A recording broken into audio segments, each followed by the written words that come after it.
Nagluto si ate ng pansit. Ayun na, napakadami. Ayan.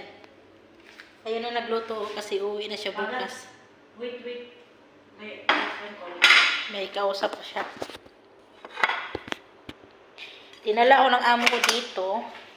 Kasi uwi na siya bukas. Ba't marami akong tinidor?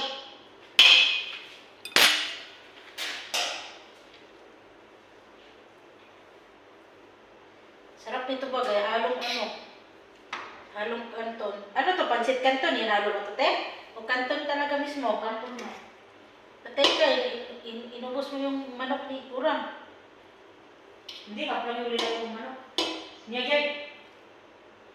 Sarap.